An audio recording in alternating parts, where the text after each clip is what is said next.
عید زہرا، پھر عقد رسول اللہ اور بی بی خدیجہ سلام اللہ علیہا، اور مناسبت مرگ یزید، اس لیے کہ 14 ربیع الاول 64 ہجری، یعنی کیا کربلا سے 3 سال بعد یزید واصل جہنم ہو گیا۔ 61 ہجری میں کربلا، 64 ہجری میں یزید کی موت۔ ابھی میں اس پہ بات کرتا ہوں کہ یزید واصل جہنم کیسے ہوا۔ اچھا، دشمنان اہل بیت کا تو آپ کو پتا ہے نا کہ ان کی ولادت کا پتہ نہیں ہوتا۔ ہاں، یزید وہ ملعون ہے کہ جس کی موت کا بھی پتہ نہیں۔ ایک تو ہوتا ہے کہ ولادت کا نہ پتا ہو، وہ تو کسی کا نہیں پتا، لیکن یہ کہ جس کی موت کا بھی نہ پتا ہو کہ بالآخر ہوئی کیسے۔ لیکن 2-4 اقوال ہیں تاریخ میں جو میری نگاہ میں ہیں اس وقت۔ مثلا یہ کہ خود اس کا ایک شوق یہ تھا، چونکہ رسول اللہ نے جو خواب دیکھا تھا شجرہ ملعونہ والا، جس کا ذکر قرآن میں وما اریناک الرؤیۃ التی الا اریناک فتنۃ للناس والشجرۃ الملعونۃ فی القرآن، یہ سورہ اسراء کی آیت۔ کیا حبیب، ہم نے جو آپ کو خواب دکھلایا ہے نا، یہ امتحان ہے لوگوں کے لیے، اور اس خواب میں ذکر ہے اس شجرہ ملعونہ کا کہ جس کا ذکر ہم نے قرآن میں کیا ہوا۔ یہ رسول اللہ نے خواب دیکھا تھا کہ ممبر پہ بندر ناچ، تو رسول اللہ بڑے غمگین ہوئے۔ اس بارے میں گفتگو کر چکا ہوں۔ شجرہ ملعونہ کا ذکر بھی قرآن میں ہے، شجرہ مبارکہ کا ذکر بھی قرآن میں۔ میں نے جو آیت پڑھی آپ کے سامنے، سورہ ابراہیم کی آیت ہے، اس میں شجرہ خبیثہ کا ذکر ہے۔ وَمَثَلُ كَلِمَةٍ خَبِيثَةٍ كَشَجَرَةٍ خَبِيثَةٍ، ایک کلمہ خبیثہ ہے، ایک کلمہ طیبہ ہے، ایک کلمہ خبیثہ ہے، جس کی مثال شجرہ خبیثہ کی جیسے اجتثت من فوق الارض۔ اللہ نے مثال یہ دی ہے کہ یہ شجرہ خبیثہ وہ ہے کہ جو زمین پر اوپر اگ تو جاتا ہے، کہیں نہ کہیں جھاڑیاں تو نظر آتی ہیں نا، ما لہا من قرار، لیکن کوئی پائیداری نہیں ہے، اسٹرینتھ نہیں، کنٹینیوٹی نہیں ہے۔ کیا اللہ تعالیٰ نے مثال دی اور سمجھایا؟ بیت علی کی آپ نے زیارت کی ہوگی مسجد کوفہ میں دعا دے رہا ہوں آپ کو یہاں سے کہ آپ جائیں انشاءاللہ کوفہ زیارت کریں، جہاں امیر المومنین علی بن ابی طالب السلام رہا کرتے تھے۔ مل کے صلوات دے دیں، نام حیدر کرار علی بن ابی طالب علیہ الصلوۃ والسلام پر، وصلی اللہ محمد۔ جب وہاں پہنچے، بیت علی علیہ السلام کے بالکل ساتھ ہے ایک کھنڈر، اس کے اوپر بڑا سا لکھا ہوا ابن زیاد کا دربار۔ لوگ وہاں پر کچرا پھینکنے جاتے ہیں، لوگ وہاں پر تبرہ کرنے جاتے ہیں۔ وہ ابن زیاد کے جو اتنا بڑا فرعون بنا ہوا تھا کہ امام حسین علیہ السلام کا سر نعوذ باللہ اپنے سامنے رکھ کر گستاخی کر رہا تھا۔ ما لہا من قرار، اللہ تعالیٰ نے کیا کہ شجر خبیثہ کی مثال کیا ہے؟ زمین میں کہیں جھاڑیاں اگ تو جاتی ہیں، اس کے بعد کچھ نہیں۔ وہ مولا علی علیہ السلام کا گھر اتنا سادہ جو خالی مٹی کا بنا ہوا، جس میں امیر المومنین علی بن ابی طالب السلام اپنے خانوادے کے ساتھ 3-4 سال سے زیادہ نہیں رہے، آج وہ کروڑوں لوگوں کی زیارت گاہ ہے۔ یہ ہے شجرہ طیبہ۔ بات واضح ہو رہی ہے؟ کیونکہ شجرہ طیبہ کی کیا مثال ہے؟ الم تر ضرب اللہ کیف مثلا کلمۃ طیبہ کشجرۃ طیبہ اصلها ثابت وفرعها فی السماء۔ کہ شجرہ طیبہ کی مثال ایسی ہے کہ جیسے جس کی جڑیں زمین میں ایسی پائیدار و محکم ہو کہ شاخیں آسمانوں تک پہنچی۔ ہاں، تو اب جب بیت علی پہ آپ جاتے ہیں تو ایک چھوٹا سا گھر، یہ سارے بڑے درس ہیں۔ میں آپ سے ایک سوال کرتا ہوں، یزید ملعون، فاسق، فاجر، آج کچھ سے پوچھے، اللہ جانے خیر پتہ نہیں پھر بھی کتنا بڑا ملعون ہے، کیا جواب دے گا، لیکن واز اٹ ورتھ؟ امام حسین علیہ السلام کی ایسی شہادت، اس کے بعد 3 سال میں خود مر گیا، ورتھ تھا کیا؟ یہ آج ہم پوچھ سکتے ہیں یزید سے، کیونکہ وہ واصل جہنم ہو چکا ہے۔ انشاءاللہ ہم سب مولا کی ولایت کے صدقے میں جنت میں، لیکن اپنے بہت سارے کاموں کے لیے پوچھیے گا اپنے آپ سے، واز اٹ ورتھ؟ میں نے کسی کے ساتھ غصے سے بات کی، کسی کے پیٹ پیچھے اس کی غیبت کی، اپنی بیوی کو جھڑک کے جواب دیا، بیوی نے شوہر کے ساتھ بدسلوکی کی، اس کے بعد کیا ہوتا ہے؟ یعنی 2-3 دن بعد، کبھی 1 ہفتے بعد، 2 ہفتے بعد کبھی ریگریٹ بھی ہوتا ہے۔ ہم سوچتے ہیں واز اٹ ورتھ؟ اچھا، ہم چونکہ آج اپنے آپ کے لیے سوچ رہے ہیں کہ پتہ نہیں مجھے کتنا جینا ہے، لیکن ہو سکتا ہے کہ مرنے کے بعد اگر اللہ تعالیٰ مجھے موقع دے اور مجھ سے سوال کیا جائے کہ تم نے اپنے مرنے سے پہلے 10 سال پہلے کسی کے ساتھ اس طرح سے بیہیویئر رکھا، اس کا اثر قبر میں 500 سال تک سہنا ہے، کیا یہ ورتھ تھا؟ ہو سکتا ہے میں اپنے مرنے کے بعد بہت سارے کاموں کے لیے کہوں کہ نہیں، صبر کر لینا بہتر، چپ ہو جانا بہتر تھا، اچھا اخلاق رکھ لینا بہتر۔ میری کبھی بھی عادت نہیں رہی اور منع ہے روایات میں کہ اہل بیت علیہ السلام کا کوئی چاہنے والا، چاہے اس کا کردار کتنا ہی خدا نخواستہ پست کیوں نہ ہو، اسے دشمنان اہل بیت کے ساتھ ملایا جائے، ایسا نہیں ہو سکتا۔ جو ملا رہا ہے وہ غلط کر رہا ہے، لیکن سیکھ تو آپ کسی سے بھی سکتے ہیں، تو سیکھا جا سکتا ہے۔ یزید 3 سال بعد مر گیا، کیسے مرا؟ ایک قول یہ ملتا ہے کہ اس کو شوق تھا چونکہ بندر نچانے کا، تو اس نے ایک وحشی گدھے کے اوپر بندر بٹھایا اور بندر ناچ رہا، گدھا دوڑ رہا ہے، اور یہ بھی پیچھے اپنے گھوڑے کے اس کے پیچھے پیچھے ناچتے ناچتے دوڑ رہا ہے کہ ایک مرتبہ اس کے گھوڑے نے اسے ایسے خود سے جھڑک کے گرایا کہ اس کے گردن کی ہڈی ٹوٹ گئی اور گھوڑا اسے لے کر بھاگتا رہا۔ ظاہر ہے اللہ تعالیٰ نے مکافات عمل دکھلانا ہے، اللہ تعالیٰ امام حسین السلام کا قتل ایسے ہی رہے گا تو نہیں جانے دے گا۔ ابو عبداللہ حسین السلام کا معاملہ ہے، اور یہ جو وہ معاملہ ہے، لوگ ہم سے یہ کہتے ہیں کہ قاتلان حسین کا مذہب کیا تھا، کہ وہ شیعہ ویا تو نہیں تھے۔ میں کہتا ہوں مذہب تو انسانوں کا ہوتا ہے، کتوں کا کہاں سے مذہب ہوتا ہے کہ تم بات کرنے لگے، ہے نا؟ یو بے شمار اللہم صلی علی۔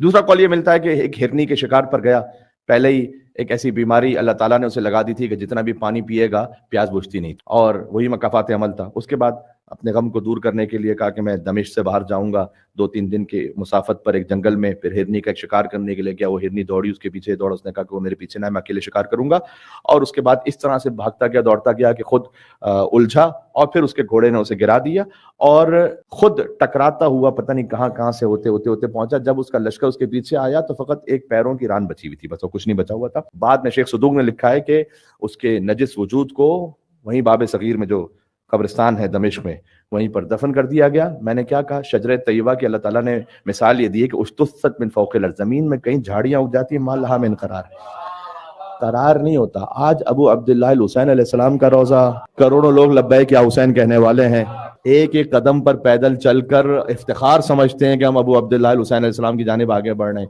خدا کی قسم حسین نے فطرت کو بدل کے رکھ دیا. فطرت کو پتہ کیسے بدلا حسین نے؟ میں بہت سادہ سی مثال دوں آپ کو. دنیا جہاں میں پیدل چلنے والا وہ گاڑی میں بیٹھنے والے کو دیکھ کر حسرت کرتا ہے.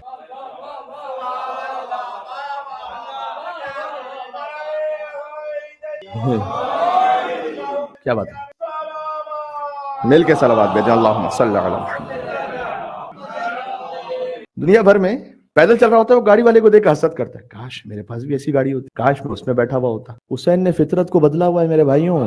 جا کر کربلا میں دیکھو تو جو گاڑی میں بیٹھا ہوا ہے نا، وہ پیدل چلنے والے کو دیکھ کر حسرت کر رہا ہے وہاں پر، کاش میں بھی اس طرح سے چل رہا ہوتا، کاش میں سو گاڑی میں نہ ہوتا، کاش میں 2 قدم اور چل لیتا. ابو عبداللہ الحسین علیہ السلام کی امام حسین السلام نے فطرت کو بدل کے رکھا ہوا. بہت سارے فقہی معاملات بھی ابو عبداللہ الحسین علیہ السلام کے پاس آگے بدل جاتے ہیں. اکل الطین حرام، مٹی کھانا حرام ہے، یہ حدیث ہے. مٹی کھانا حرام ہے، ایسے حرام ہے مثل المیتہ ولحم الخنزیر والدم، جیسے خون پینا حرام، اتنا سخت حرام ہے مٹی کھانا، اور خنزیر کا گوشت کھانا اور مردار کو کھانا، ویسے ہے مٹی کو کھانا الا 3 قبر ابی عبداللہ الحسین علیہ السلام. میں ایک جملہ کہنے لگا ہوں، انشاءاللہ مجھے امید ہے کہ آپ اس جشن کے کیفیت میں اس کو قبول فرمائیں گے. حسین کی قبر کی خاک بطور تبرک کھا لینا وہ فقط حلال نہیں ہے، فطرت اتنی نہیں بدلی، خالی شفا رکھی ہے اللہ سبحانہ وتعالیٰ نے اس میں، وہ کیور ہے. کیا بات ہے، شفا ہے تمام مریضوں کے شفا یابی کے لیے. اللہم صلی علی محمد و محمد. امام حسین السلام نے فطرت بدلی. ایک بات اور زبان پر آ رہی ہے، ہمیشہ انسان کی زندگی کا مطلب ہر انسان میں یہ ہے کہ وہ کہتے ہیں یار کہیں پر اگر کوئی غم آئے زندگی میں اس سے دور رہو. ڈپریشن کہتے ہیں کہ جتنا سوچو گے اتنا اور زیادہ ڈپریشن ہوگا. امام حسین السلام کے غم کا معاملہ مختلف ہے، وہ ڈپریشن نہیں ہے وہاں پر، وہ ڈپریشن کا خاتمہ ہے وہاں پر، کہ جب آپ روتے ہیں امام حسین علیہ السلام کے غم میں. کیف اصف حسن ثنائکم، یہ زیارت جامع کبیرہ کا جملہ ہے. میں آپ کی ثنا کے حسن کو کیسے بیان کروں. ایک دفعہ ہوتا ہے ثنا کو بیان کرنا، خیبر، خندق، ہجرت، کربلا، یہ ان کی ثنا ہے. حسن ثنائکم، اس ثنا کا حسن کیا ہے؟ مولانا صاحب نے ذکر کیا، آپ نے آنسو بہائے، آپ کا دل ہلکا ہو گیا، آپ کے گھر کا جو ایک ڈپریشن تھا وہ ختم ہو گیا. یہ ان کی ثنا کا حسن ہے، ہاں یہ ان کی ثنا کا اثر ہے. یہ امام حسین السلام نے بہت سارے معاملات نظام بدلے ہوئے ہیں. آپ ویسے گریبان چاک نہیں کر سکتے، لیکن غم امام حسین السلام میں آپ چاک کرتے ہیں گریبان.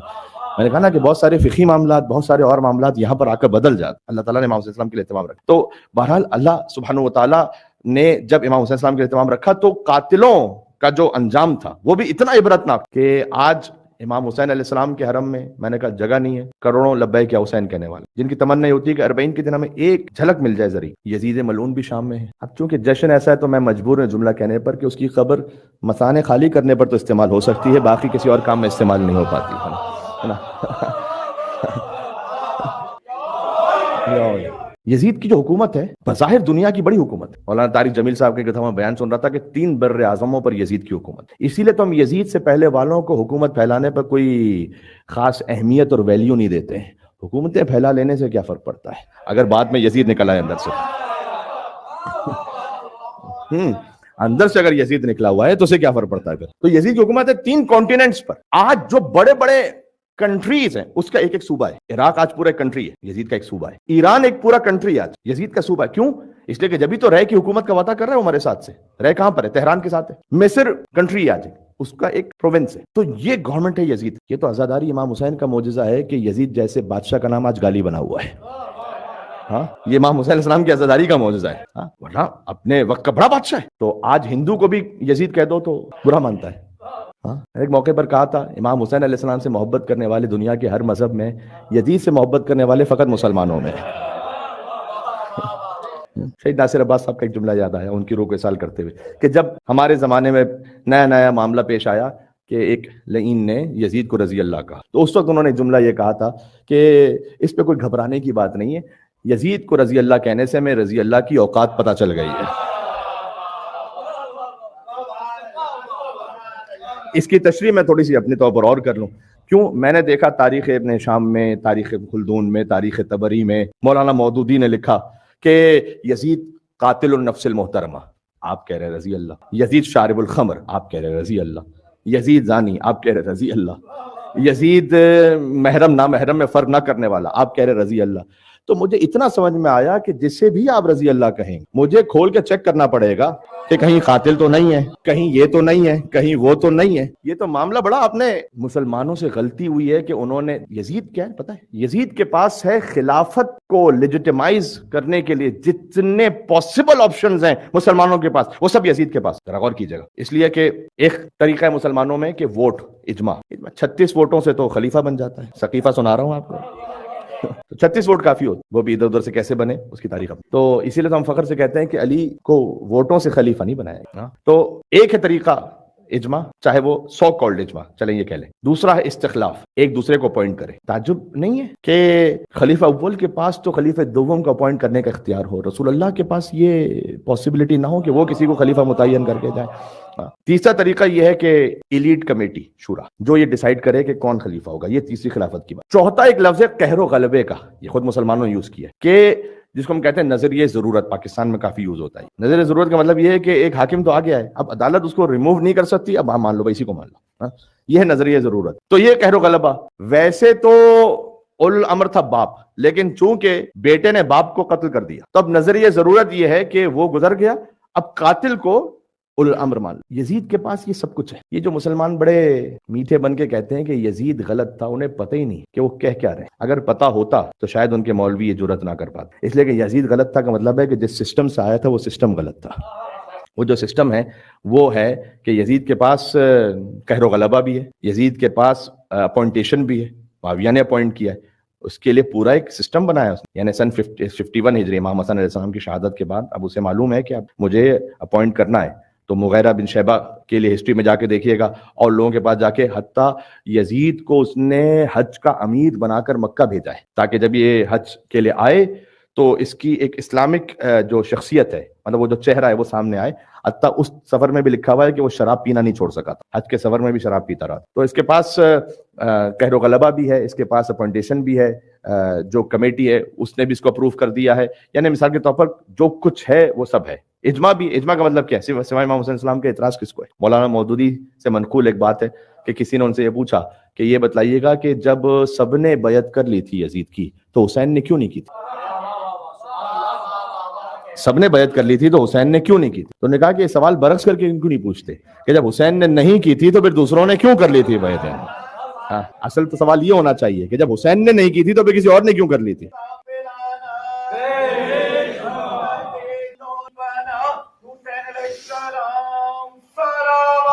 اللہم صلی علی محمد و علی محمد۔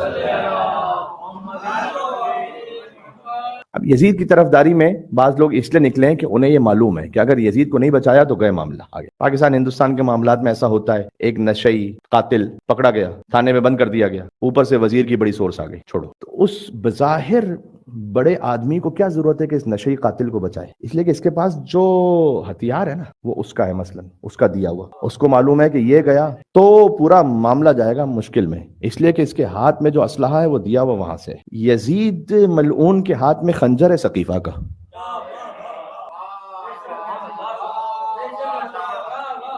ہاں، تو اگر یزید کو چھوڑ دیا تو معاملہ اوپر تک جائے گا۔ تو یزید کے پاس سب کچھ ہے، یعنی خلافت کے معاملے کے لیے اس کے پاس جو کچھ اصول آپ کے طے شدہ ہیں وہ ہے اس کے پاس۔ خاطر ہے کہ ایک اچھی مثال دی جاتی ہے، مولانا مرحوم منتظر عباس نقوی صاحب بھی اس کو اپنے انداز میں دیتے تھے، کہتے تھے کہ یہ جو سقیفہ ہے اس کا کڑوا پھل سامنے آیا یزید کی صورت میں تو لوگوں کے لیے بڑا کلیئر ہو گیا، کلیئرٹی آ گئی کہ دیکھو یہ پورا نظام کیا چل رہا تھا۔ جیسے مثال ایسی ہے جیسے ایلمنٹ ٹریز ہوتے ہیں، اب اس ایلمنٹ ٹریز میں کبھی کبھار یہ ہوتا ہے کہ ایک درخت ہے، وہ درخت بظاہر دوسرے درختوں جیسا ہی ہے، لیکن جب یہ درخت پھل دینے قابل ہوا تو کڑوی بادام آ گئی، تو کیا کرتا ہے وہ مالی؟ وہ اس درخت کو نکالتا ہے، اس لیے کہ یہ درخت نقصان دہ باقی درختوں کے لیے۔ تو اگر اس کڑوی بادام سے پہلے اسے اکھاڑ دیا جائے تو ہو سکتا ہے کچھ نہ سمجھ لوگ یہ کہیں کہ جناب یہ بھی تو دوسروں جیسا ہی ہے، کیا مسئلہ کیا ہے؟